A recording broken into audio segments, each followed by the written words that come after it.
Meu governo será os das leis, o das tradições e princípios morais e políticos que refletem a alma brasileira. Muita coisa aconteceu nesse período, né, de 20 anos, que vão de 1964 até 85. Para você mudar a ideologia vigente num país, você tem que ter instrumentos de doutrinação, não é?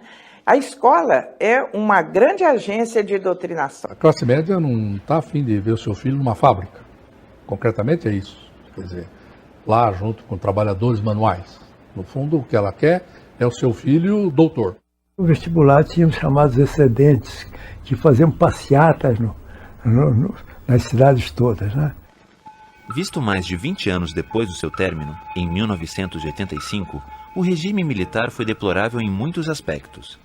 Na educação, o programa dos militares incluiu a modernização da Universidade Brasileira e a expansão do ensino fundamental obrigatório para 8 anos. Se há uma coisa que pode atravessar todas essas políticas, como se fosse uma espécie de varal, onde se pudesse pendurar todas elas, de modo a dar sentido a um quadro, eu não tenho dúvida, é a repressão político-ideológica.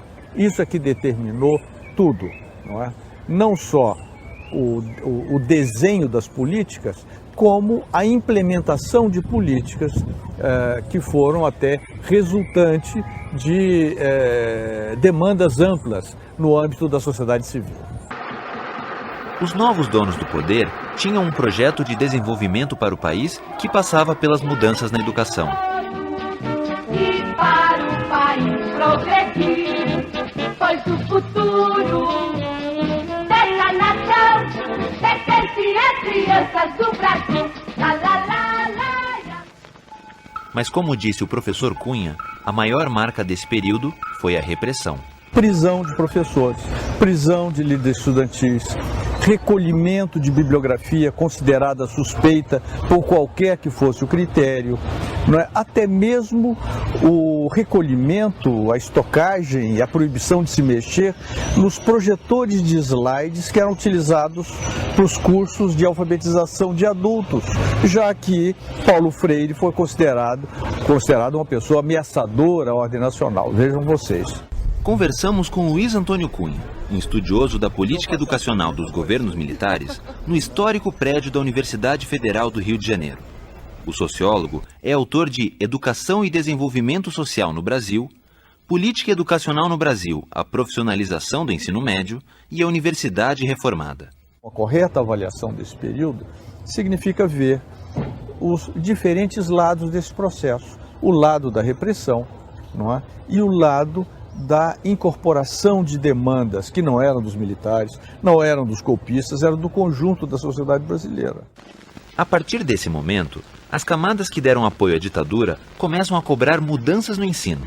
É o relacionamento com as camadas médias, porque foram essas camadas que saíram às ruas em São Paulo e no Rio de Janeiro, com centenas de milhares de pessoas, chegam até a dizer 1 milhão de pessoas em cada cidade, em apoio ao golpe que haveria de vir e ao golpe recém-dado. Portanto, essa classe social era a principal referência para as políticas educacionais do novo governo, do governo militar, de Castelo Branco. E isso determinou até a importância da primeira medida educacional, que foi em relação ao ensino superior.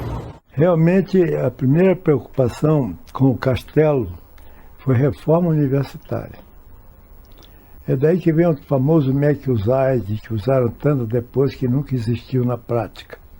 Ele teve um começo e parou, que foi o encontro dos professores universitários brasileiros com os americanos.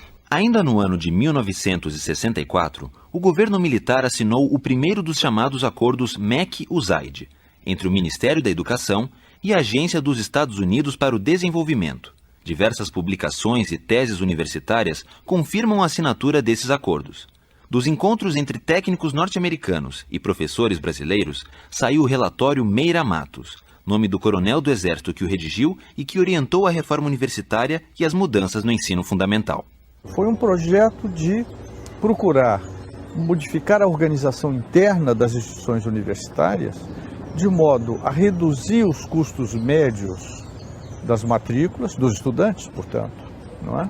E com isso propiciar a expansão do ensino superior público, de modo a não comprometer demasiadamente os orçamentos do Ministério da Educação. A reforma tinha que ser feita porque o ensino era quase que totalmente dissociado daquilo que seria correspondente à necessidade de desenvolvimento humanístico do país e profissional também. O coronel Jarbas Passarinho ocupou a pasta de Educação e Cultura na fase mais dura do regime militar, depois do Ato Institucional número 5, quando a ditadura se aprofundou. Passarinho foi ministro de 69 a 74, durante o governo do general Emílio Médici. Foi ele quem completou a reforma universitária, estabelecida pela Lei 5.540, de 28 de novembro de 68. A reforma havia começado durante o governo anterior, do general Arthur da Costa e Silva. No vestibular tinha os chamados excedentes, que faziam passeatas nas cidades todas, né? Para ser aprovado no vestibular da época, bastava tirar a nota mínima, mas não havia vaga para todos os aprovados. Nos exames vestibulares de 1968, eram 125 mil excedentes em todo o país. A primeira coisa que eu fiz foi me livrar dos excedentes, que era uma pressão que levava dinheiro. O que fiz eu? Transformei num concurso classificatório. Então eu tinha, como tem hoje, nós fazemos Banco do Brasil, qualquer lugar, tem tantas vagas, acabou. Quem não chegou naquelas vagas vai esperar outro concurso. Esse modelo de vestibular existe até hoje. O exame passou a ser classificatório, de acordo com o número de vagas. O período de Passarinho na educação também foi marcado pela vigência do Decreto-Lei número 477. O 477 dava às autoridades universitárias e às educacionais o poder de desligar e suspender estudantes, professores e funcionários, envolvidos em atividades consideradas subversivas pelo regime. Até o próprio ministro Passarinho achava a lei dura demais.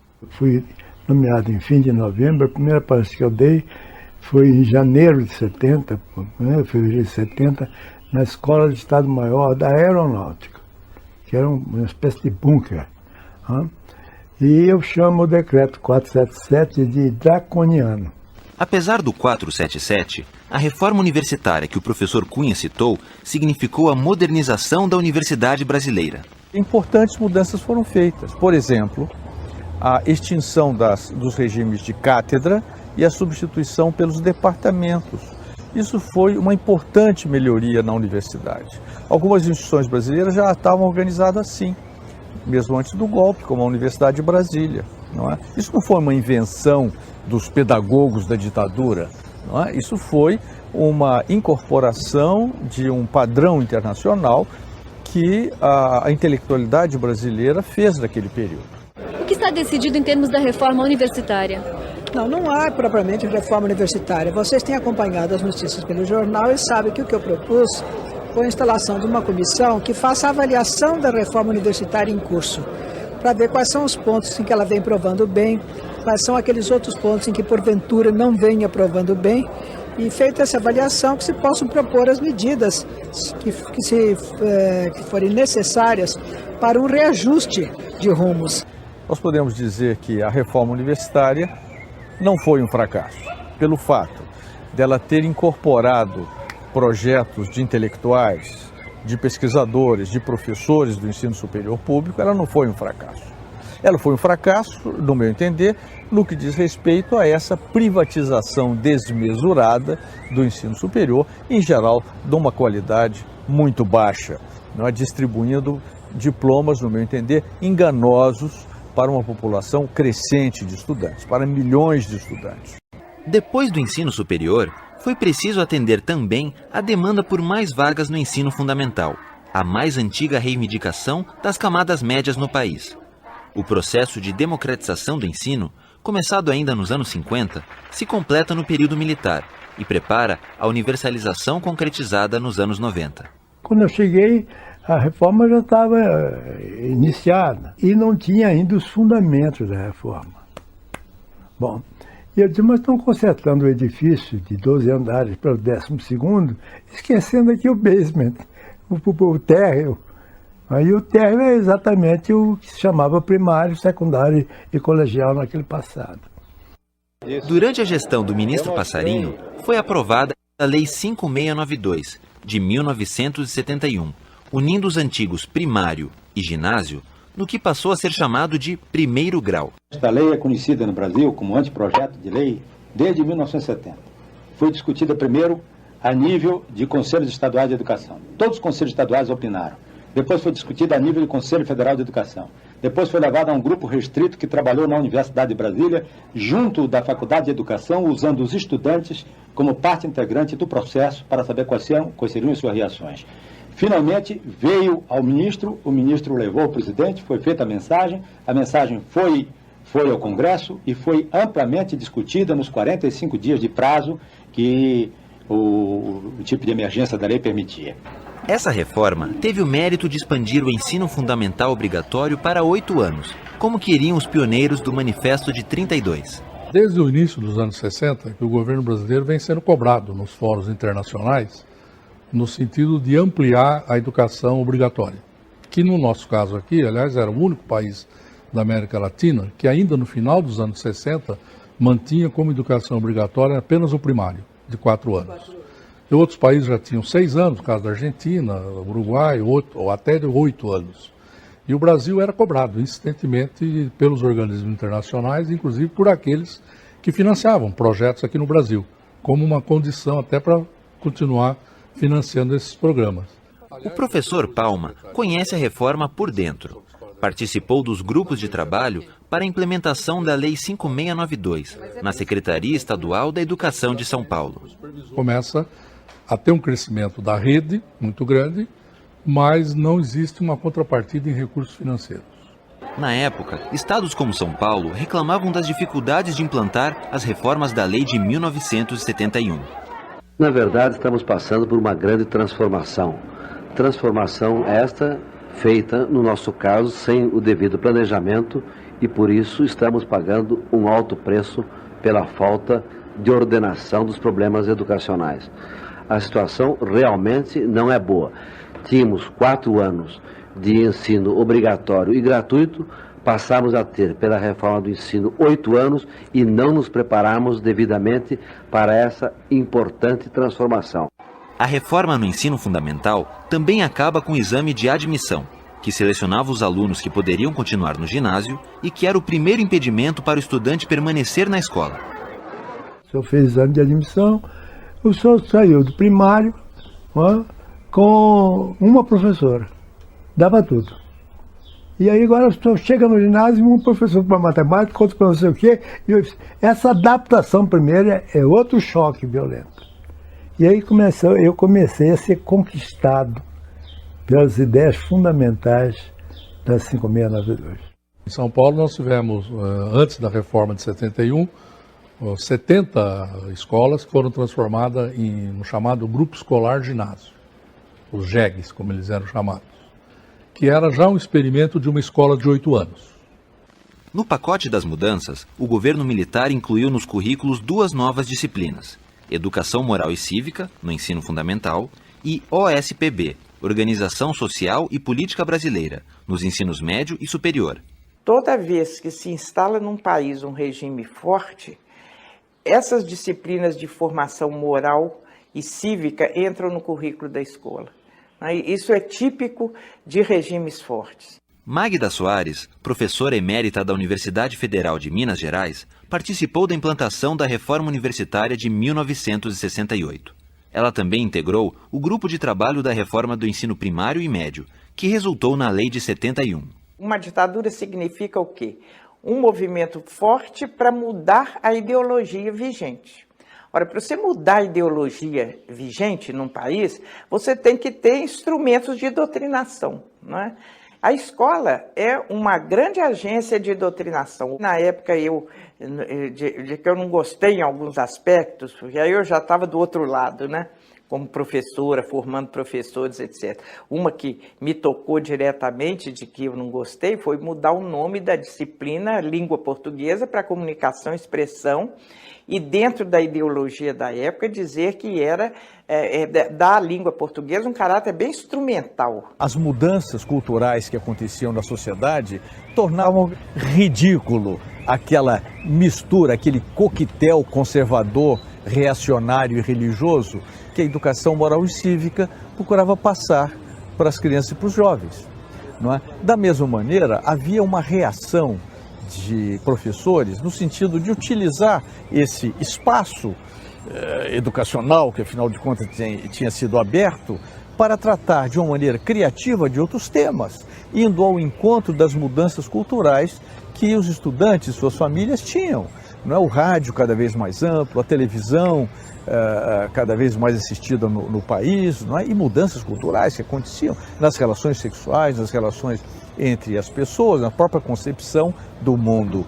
A reforma de 71 também estabeleceu que o segundo grau, como foi chamado o ensino secundário, se tornasse todo ele profissionalizante. Isto a ditadura nunca conseguiu implantar totalmente. O que acontecia com o ensino de segundo grau à época? Abrangia uma amplitude muito maior, não só o que nós chamamos hoje o ginásio e o primeiro ciclo dos cursos profissionais, como o colégio, portanto, educação geral, e o segundo ciclo dos cursos profissionais, os cursos técnicos e o curso normal. Não é? Então havia essa dualidade muito grande, de um lado, cursos profissionais, não é? E um curso, o colégio, que era propedêutico, isso é, preparatório para a progressão no sistema educacional, o curso de caráter geral. Era esse que preparava sem restrições para o ensino superior. Portanto, a demanda maior era exatamente para o colégio e não para os cursos técnicos. A classe média não está a fim de ver o seu filho numa fábrica. Concretamente é isso. Quer dizer, lá junto com trabalhadores manuais. No fundo, o que ela quer é o seu filho doutor. Realmente não pudemos aplicar bem a lei, porque ela parte de premissas que não são aceitas pela juventude, não são aceitas pelo magistério e não são convenientes à sociedade brasileira. Todo mundo foi contra, não é? Eram contra os estudantes, não é? Porque queriam obter credenciais para prestar exames vestibulares. Eram contra os donos de escolas privadas do segundo grau, porque eram levados pela política governamental a aumentar os seus custos de operação por causa da montagem de laboratórios e coisas desse tipo. Os empregadores eram contrários a isso, a essa política também, porque eles eram instados a abrirem mais vagas para estágio, não é? E a partir de uma certa quantidade, as vagas de estágio atrapalham e não beneficiam as empresas e as organizações públicas. No último dos governos militares, o do general João Batista Figueiredo, o próprio governo reconheceu o fracasso de querer tornar o ensino médio profissionalizante e acabou com a obrigatoriedade no segundo grau. Em 20 anos de governos militares, portanto de 1964 até 1985, muita coisa aconteceu no campo educacional brasileiro. Não foi uma linha única, não foi uma política toda orgânica, aconteceram coisas de todo tipo, não é? Reforma universitária, reforma do ensino de segundo grau, reforma do ensino de primeiro grau, programas supletivos do tipo Mobral, enfim, um monte de coisa. Projeto Minerva, educação moral e cívica, e aconteceu de tudo.